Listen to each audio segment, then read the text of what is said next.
Hola, muy buenas tardes. Aquí con nosotros está el psicólogo forense, Daniel. Daniel, correcto. Y vamos a comenzar con la entrevista. La primera pregunta, Daniel, que queremos hacerte es, ¿qué es la psicología forense? Muy bien, pregunta de examen, ¿verdad? Casi. Sí.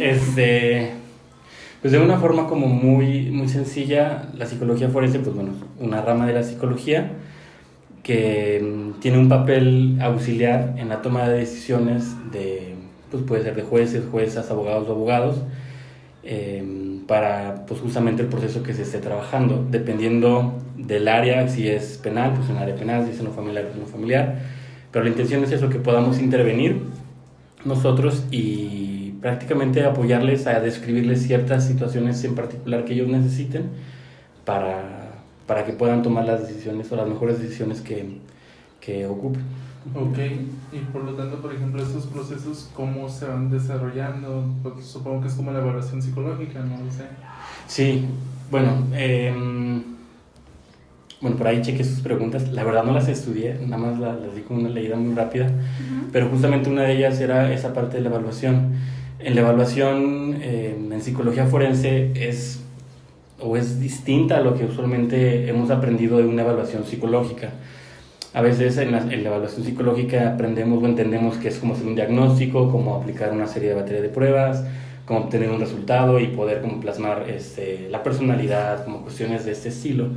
En la psicología forense, si bien sí se tocan o se pueden tocar esa parte de cuestiones clínicas, de trastornos, de cuestiones de personalidad, es una evaluación que se hace de una forma más integral, pues buscamos tener diferentes aspectos, pues la parte social, la parte personal, la parte familiar, la parte individual, laboral, ¿no? Y dependiendo pues como les comentaba, dependiendo del área en el que trabaja el psicólogo forense, pues serán los objetivos que se pidan. Yo trabajo trabajo en la parte penal, trabajo en la fiscalía, entonces pues prácticamente mi trabajo es enfocado en la toma de decisiones a nivel judicial, pues en la toma de decisiones de cuestiones penales. Ya habrá psicólogos o psicólogas que se encarguen de la parte a lo mejor familiar y serán otros objetivos distintos que trabajar. Okay. Y con base a esto que trabaja con las familias, ¿usted utiliza ciertas herramientas? Sí, utilizamos, algo que se busca utilizar mucho son protocolos, que esos protocolos pues son estas guías que nos permiten actuar de una forma, llamémoslo sistematizada, es decir, lo más parecido posible, que siempre tengamos como una secuencia de trabajo para evitar pues únicamente el error humano, por así decirlo, y evitar contaminar desde nuestra experiencia, desde nuestra percepción, desde nuestro pensar, inclusive desde nuestro sentir, ¿no? No olvidemos pues que somos personas y que al final del día estamos atravesados pues por eso, por ser humanos, no personas. Okay. Entonces estos protocolos, dependiendo, volvemos a lo mismo, de lo que se requiera, por ejemplo hay muchos protocolos de la Suprema Corte de Justicia de la Nación que implica el trabajo, por ejemplo, para niños, niñas y adolescentes que están involucrados en procesos penales. Entonces es una guía pues, bastante extensa y explica, ¿no? Ustedes abogados es importante que hagan esto, ustedes jueces o juezas es importante que hagan esto otro, psicólogos es importante que tomen en cuenta esto, ¿no? Y dependiendo, repito, de los objetivos que tengan, pues es utilizar esos protocolos. También utilizamos pruebas psicológicas, por supuesto. Lo que sí no utilizamos son las pruebas psicológicas proyectivas. Al menos en mi formación era como muy común, no sé si ustedes en la currícula lo sigan viendo, yo creo que sí, la aplicación de pruebas proyectivas, ¿no? Que Macover, que HTP, que Bajo la Lluvia, todas estas pruebas que tienen un fin muy subjetivo, muy clínico, muy de interpretación de lo que observamos para la parte clínica. Acá no. De hecho está como súper así remarcado por esos protocolos que no se deben usar ese tipo de pruebas para la intervención forense. ¿Por qué? Bueno, porque están primeramente elaborados como para otra área, que es la parte clínica, la parte terapéutica, y también el sustento teórico que tienen en muchas ocasiones no logran, justo lo que existe como detrás de fondo, no logra como sustentar el por qué esos resultados, ¿no? No sabemos que esas interpretaciones sí existen en esos manuales, pero también es gran parte de lo que nosotros vemos, de lo que nosotros observamos, interpretamos estas pruebas subjetivas o proyectivas. Entonces buscamos pruebas más estandarizadas que, por ejemplo, hay uno que se llama EGEP, que es para revisar si existe un trastorno de estrés postraumático, y es así, pues tal cual una serie de preguntas, es como un escala de Likert, 5, 4, 3, 2, 1, o a veces sí, a veces no, y ya van contestando, se puntúa y se saca un puntaje crudo. Si cumple ese puntaje, existe esto, ¿no? Y esta prueba está basada en el DSM-4, me parece todavía, no sé, creo que el DSM-5 todavía no. Y en función a los criterios del DSM-4, es como lo establecen. Entonces, pues permite, pues justo eso, establecer como criterios más cuantificables, más medibles, para dar resultados más concretos, que es lo que requieren al final del día los jueces o las juezas para tomar esas decisiones, cosas muy concretas, muy claras para ellos, porque no son psicólogos, no son psicólogas, a veces no entienden tampoco de lo que nosotros hacemos, no logran como observar todo lo que hay detrás, y eso que hacemos, justo eso, les permite ver como un panorama de lo que, en mi caso, las probables víctimas están viviendo. Ok. Bueno, ahora volviendo un poco, Sí. la pregunta principal es, ¿qué es lo que lo llevó a usted a estudiar psicología? Esa pregunta la platicé hace ratito y la respuesta es el trauma. No, la realidad es que lo platicaba hace rato con una compañera, y en su momento yo quería como estudiar y aprender como los porqués y los motivos de las personas y cuestiones así.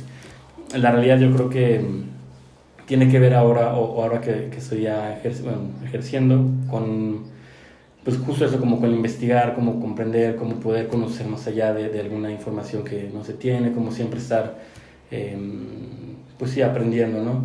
La realidad es que lo que yo sabía o lo que yo conocía de la psicología cuando yo entré acá, o cuando yo estudié, es muy diferente de lo que yo ahora veo y ahora sé. Creo que tomas de decisiones bien complejas a la edad que teníamos, entonces es muchas cosas que yo revisé en el plan de estudios ni siquiera las entendía, no sabía qué era, no sabía cómo el impacto. Afortunadamente el plan de estudios que tuve fue como bastante bueno, me gustó bastante, pero sí creo que tiene que ver como con esa curiosidad de entender cómo funcionamos. Y por ejemplo, ¿cómo le llamó la atención la psicología forense a todo esto? Es curioso, siempre me gustó, pero nunca, hasta ahora que estoy trabajando en eso, como psicólogo forense, así de tiempo completo, 2 años, y previo a eso trabajé en DIF como terapeuta, y también realmente hacíamos dictámenes. En el DIF no lo manejaban como dictámenes, no sé si era como por la responsabilidad que eso implicaba, lo manejaban como únicamente eran valoraciones y ya, cuando la realidad es que era un dictamen, porque terminaba en una corte, terminaba con un juez, y era un dictamen que pues, lo revisaban ellos para su toma de decisiones.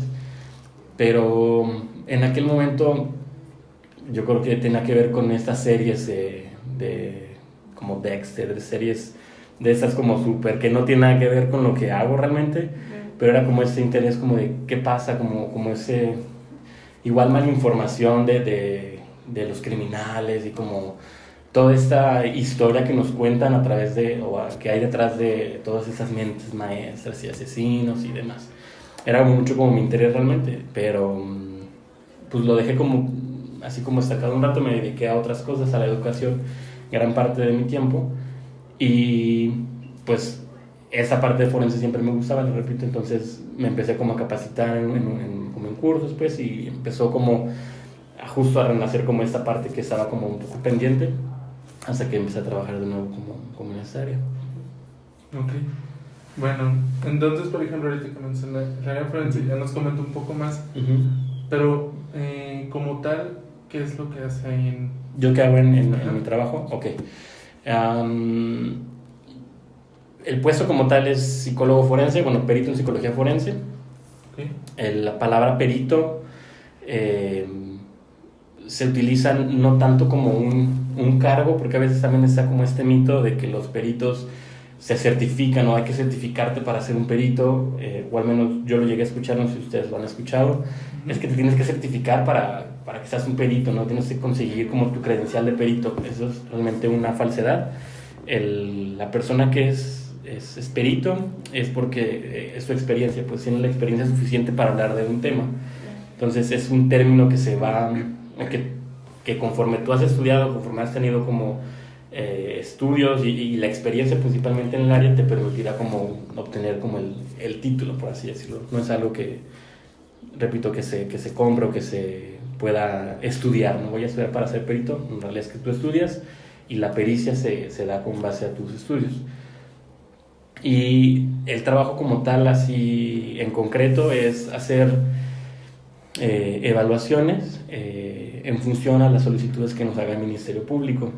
Yo estoy en la Dirección General de Investigación Pericial y en esta área en particular vemos personas o probables víctimas de distintos delitos, desde amenazas, a lo mejor hasta secuestro, a privaciones ilegales de libertad, robos, no sé, pues realmente casi todos los delitos, menos los delitos sexuales y familiares, que esos se centran en la unidad del Centro de Justicia para las Mujeres, que están enfrente del Cedazo. Esos llegan allá con la unidad especializada. Entonces nosotros, en función a lo que nos pide el Ministerio Público, hacemos estas entrevistas. Usualmente lo que nos piden es hacer como análisis de la credibilidad, es decir, poder nosotros analizar el contenido de una declaración de una persona y poder nosotros decir si existe suficiente información o suficientes elementos para que este relato sea un relato creíble, es decir, que no sea como un relato que vaya a obtener como algún beneficio o que sea un relato inventado, sino que sea un relato, ellos lo llaman como veraz, pero desde nosotros como psicología pues es creíble, un relato que tenga credibilidad. Ese es como uno de los puntos que más les importa. ¿Por qué? Porque es una forma de que ellos puedan acreditar que lo que esa persona dice que dice, pues es exacto, okay. Verás, entonces ese es como uno de los puntos que nos piden. Otros puntos que nos piden es, ellos le llaman afectación emocional o zozobra o perturbación, porque usan pues, términos ellos jurídicos. Nosotros lo terminamos como aterrizando como algo que se llama datos de victimización, que son estos datos o lo que nosotros podemos observar de una persona, de los efectos que ocasionó el hecho como tal. Es decir, si fue como víctima de robo, pues bueno, conocer a partir de ese robo qué ha ocurrido en su vida, ¿no? A nivel, como les comentaba, personal, a nivel afectivo, a nivel social, a nivel sexual, si fuera el caso también, a nivel psicofisiológico, es decir, una parte un poco más orgánica, y ellos nos describen pues cómo va o se va transformando o se ha transformado su vida, si es que es el caso, ¿no? Si no pues hubiera cambios, pues bueno, pues, está ok. Para ese tipo, o para obtener esa información, pues bueno, recabamos las entrevistas, la carpeta de investigación. En muchas ocasiones hacemos entrevistas colaterales o a personas como cercanas a la posible víctima, hermanos, familiares, esposos, hijos, dependiendo también del tipo de asunto. Y en algunos casos también aplicamos esas pruebas que les platico. Aplicamos esto y pues nos ayuda como a obtener un poco más de información para agregarle al peritaje. Y uno de los otros puntos que nos piden es también hablar si existe una dinámica violenta, es decir, si hubo un fenómeno realmente de violencia, pues, o sea, puede existir una situación de un conflicto entre dos personas, pero no necesariamente hay una situación de violencia. Es decir, pues se pueden ustedes entrar en desacuerdo y a lo mejor empujarse tal vez y poner una denuncia, pero no necesariamente pues hay una situación de violencia, ¿no? Claro. Depende mucho del contexto de la persona, depende mucho de sus vulnerabilidades. No será lo mismo una persona de 70 años que haya sido agredida por un chavo de 20 años con un arma de fuego a que otro hombre de 27 años haya agredido a otro hombre pues en una pelea, ¿no? Como a puños. Son como situaciones totalmente distintas. Okay. Entonces es también poder analizar ese contexto en particular, qué elementos nos pueden indicar que hubo una situación de violencia, o sea, qué asimetrías entre la probable víctima y el imputado existen, ¿no? Okay. Poder observar esas, igualmente poder describirlas, ¿no? Puede ser el género, puede ser la edad, puede ser inclusive la escolaridad, o sea, todos esos factores que vuelven a una persona más vulnerable a otra. También el miedo, por ejemplo, que represente la otra persona, la amenaza también, cómo lo viven. Pueden ser también factores de cómo afronta la vida de esa persona, es decir, a lo largo de su vida, cómo ha aprendido a afrontar las diferentes problemáticas, y esto lo traspola como en esa parte de esas dinámicas de violencias. Esto es lo que hacemos como, yo creo que un 80 y 90% de nuestro día. Tenemos gente citada y llegan con nosotros. Otra cosa que también hacemos ahí en la dirección es hacer protocolos de Estambul. Los protocolos de Estambul es muy similar a lo que les acabo de explicar. Al final de cuentas, lo que van a buscar es esto, como credibilidad, confiabilidad, que haya datos, o sea, decir que haya o qué elementos pueden hablar de las consecuencias de que una persona vive una tortura.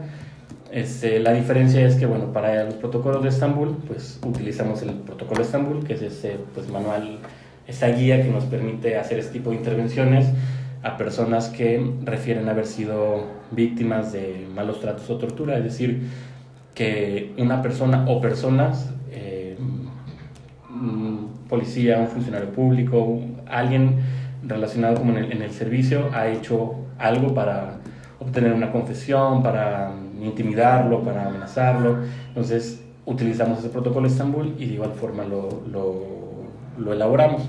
Igual para eso pues la diferencia es que los objetivos son enfocados en ese caso a la tortura. Claro. Poder escribir esta dinámica de tortura, si hay una dinámica de tortura o no. Es importante diferenciarla. A veces sí hay abuso de autoridad por parte de los policías que lo detienen, a lo mejor que lo golpeen o que le den pues sí, casi siempre son como golpes.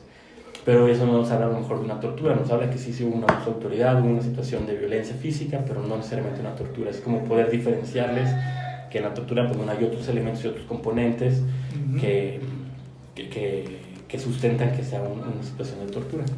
Entonces eso yo creo que englobaría como de una forma tal vez muy general lo que hacemos nosotros ahí en la Dirección General de Investigación. Okay. ¿Cuál sería tu experiencia en tu trabajo? ¿Cómo qué formación tengo yo? Sí. Sí. Bueno, soy licenciado en Psicología aquí por la Universidad de Cuauhtémoc. Acabo de terminar una especialidad y estoy en proceso de titulación de dictamen de la conducta delictiva, se llama. Ahorita que hubo COVID, como que muchas instituciones se dieron chance de hacer como cosas en línea. Una de estas fue un instituto de Chihuahua, abrió su plataforma en línea y pues me pude inscribir allá y me metí a esa especialidad. He tomado unos diplomados igual de tortura por el mismo instituto que les comento de Chihuahua, por otro que se llama ASI Legal, que es Asociación por los Derechos Humanos, es igualmente de tortura, documentación de la tortura. De la Suprema Corte de Justicia tengo un diplomado de psicología forense o intervención en psicología forense en niños, niñas y adolescentes. Tomé un diplomado igual era de entrevista en psicología forense, además que el nombre está en inglés, la verdad que nunca me lo sé, que no ahorita lo busque se los digo, pero es de Aurelio Coronado, no sé si lo hayan escuchado hablar de él. Aurelio Coronado también dio clases aquí, es un psicólogo forense pues, mexicano y pues ha hecho como este modelo desde una perspectiva de derechos humanos, es decir, trabaja la psicología forense desde esa perspectiva y abrió como este curso, lo abre como constantemente y yo me metí en ese curso en ese momento y tomé una certificación de entrevista en psicología forense, es decir que pues según el instituto que ellos tienen, que avala como varios países de América Latina, tengo como esa certificación para hacer ese tipo de entrevistas en psicología forense. ¿Qué más? Pues creo que lo más reciente es eso. Pues cursos previos, pues sí. Tengo una maestría también en educación que no la he concluido, maestría trunca. Pero yo creo que los últimos y los más especializados para lo que me desempeño ahorita serán esos que les platico. Ok.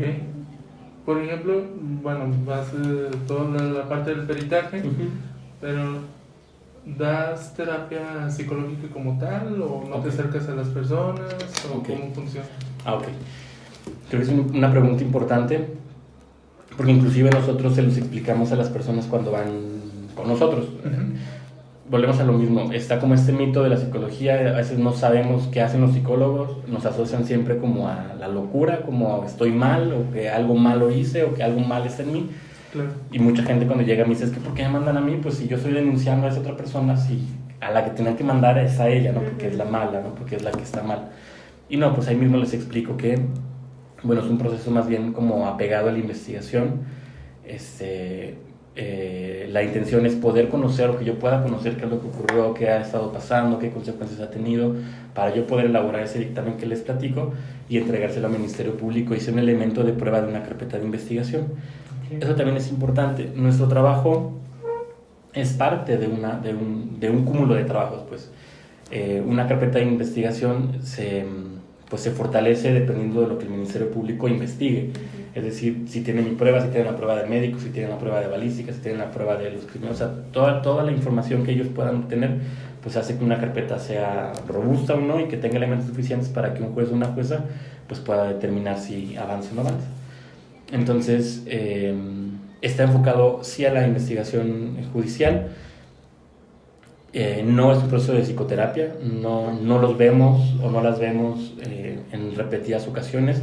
Lo que buscamos inclusive es a veces verlas una sola vez y que en esa sola vez nos puedan contar toda la mayor cantidad de información posible para no revictimizarlos, es decir, no exponerlos a que nos platiquen de nuevo como la situación una y una, porque ocurre mucho esto, platican tantas veces el hecho que termina siendo sumamente agotador todos esos tipos de procesos.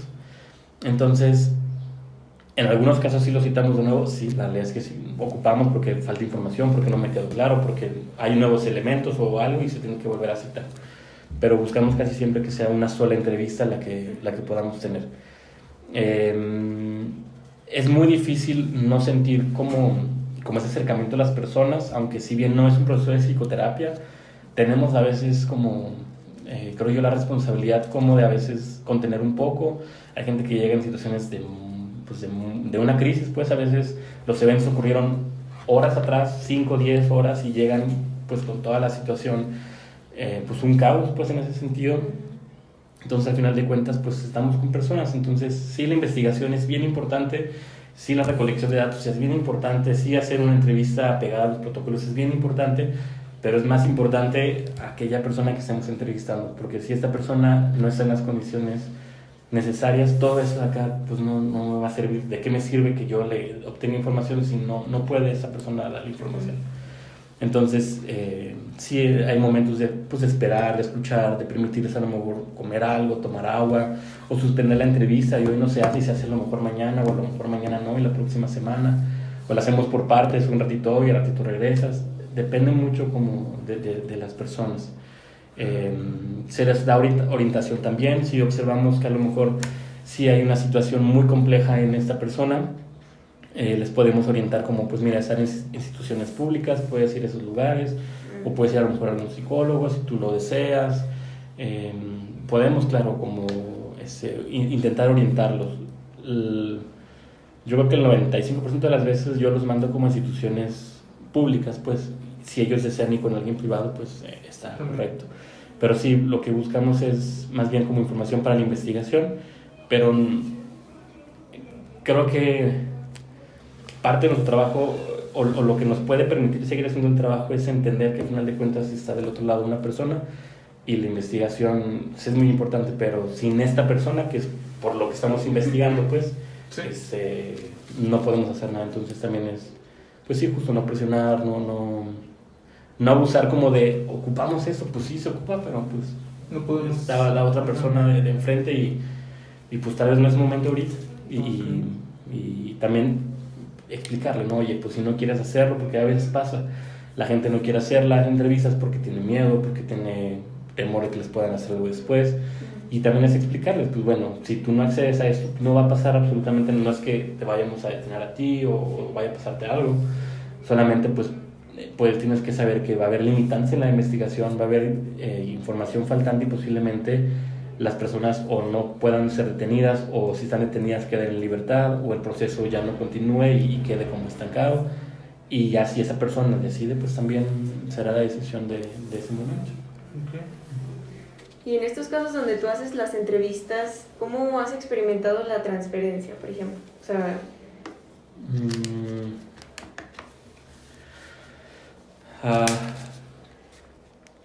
yo creo que vuelvo a lo mismo, es imposible como no sentir esa empatía como hacia el otro o hacia la otra. Y bueno, en mi caso en particular, Algunos eventos son eventos sumamente violentos, sumamente gráficamente su narrativa violentos en ese sentido, pero sí lo importante es entender y objetivar, perdón, lo que estamos haciendo. Estamos cumpliendo un rol, tenemos que cumplir como este rol en este momento, obtener esa información. Tal vez acabando la entrevista, si nos hizo como le decimos mucho ruido o generó como muchas incomodidades, pues revisar esas incomodidades. Si necesitamos como un acompañamiento terapéutico, también como tener un acompañamiento terapéutico. Y es muy común también que nosotros o personas en general que se dedican como a situaciones de alto impacto, como no sé, los que van en las ambulancias, paramédicos, por ejemplo, que también ven como personas que pues, en a lo mejor situaciones gráficas como no tan agradables, generen como esas sensaciones o le llaman como síndrome vicario, cuando estás expuesto como a tantos eventos o situaciones sumamente violentos o gráficos, como los policías, como los bomberos tal vez, como inclusive los mismos médicos, pues generan como ciertos cambios en tu día a día. Entonces también es justo eso, como ir regulando hasta qué punto es incómodo ya como hacer una entrevista de ese tipo, ¿no?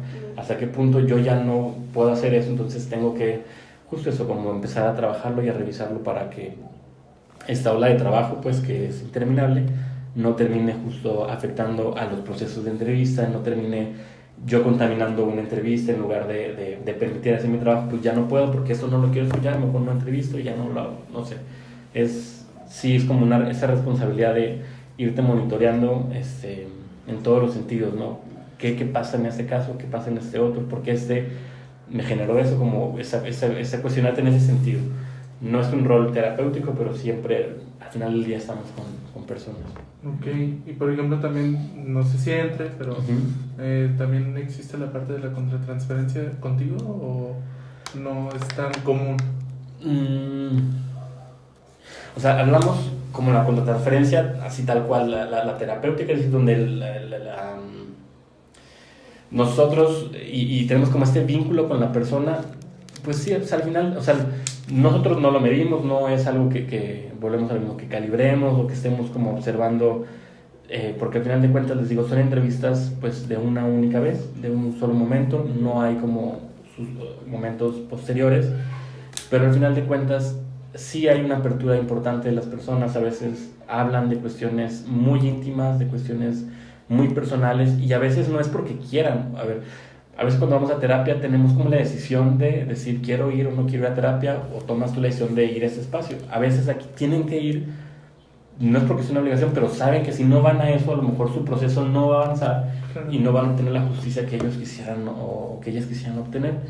Entonces sí es como estar en un espacio como sumamente vulnerable, es, repito, hablar como de cosas bastante complicadas, a veces de cuestiones sexuales, a veces de cuestiones pues de mucho dolor o de pérdidas de familiares. Entonces sí son personas que se encuentran en un espacio altamente vulnerable, o sea, de una vulnerabilidad enorme, y además a eso agrégale todo el proceso penal, que a veces los abogados y las abogadas no saben qué es lo que hacemos y los mandan, vete con el psicólogo porque pues para que te escuche, para que te oiga un ratito, porque si te veo muy mal. En verdad les dicen eso, o sea, a veces no hay como ese entendimiento de lo que llegamos a hacer, y llega la gente como hecha pues todo un desastre por todo lo que está viviendo. Entonces sí son espacios de mucha vulnerabilidad, de mucha apertura.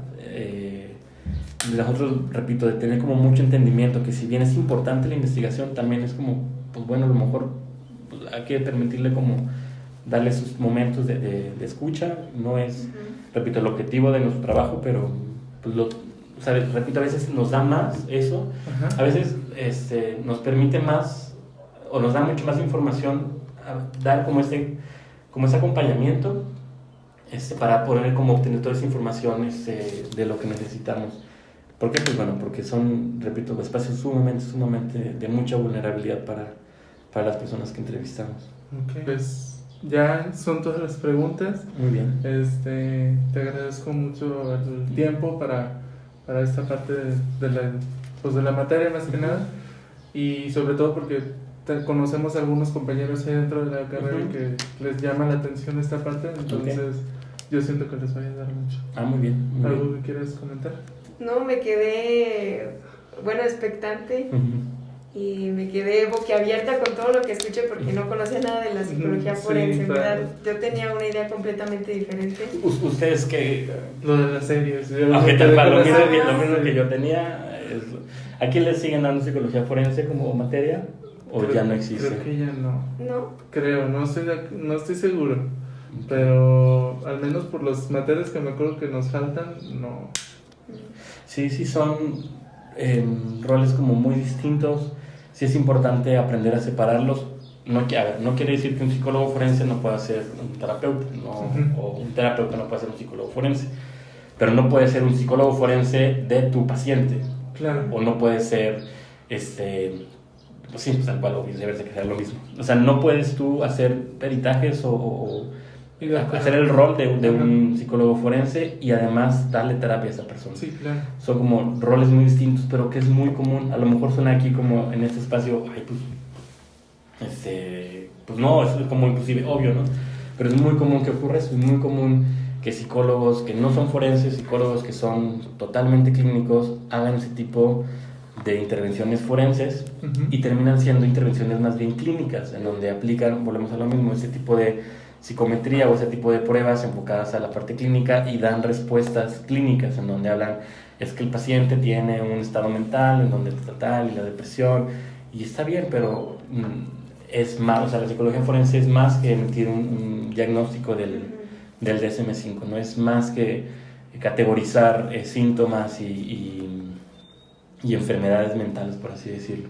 Entonces sí es como poder diferenciar estos roles y está bien, si alguien quiere ser como el rol o forense siendo terapeuta está bien, pero tomar las herramientas, como repito, como sus protocolos, y inclusive las entrevistas son muy diferentes. Las entrevistas forenses tienen una estructura distinta a lo mejor una entrevista en la parte clínica.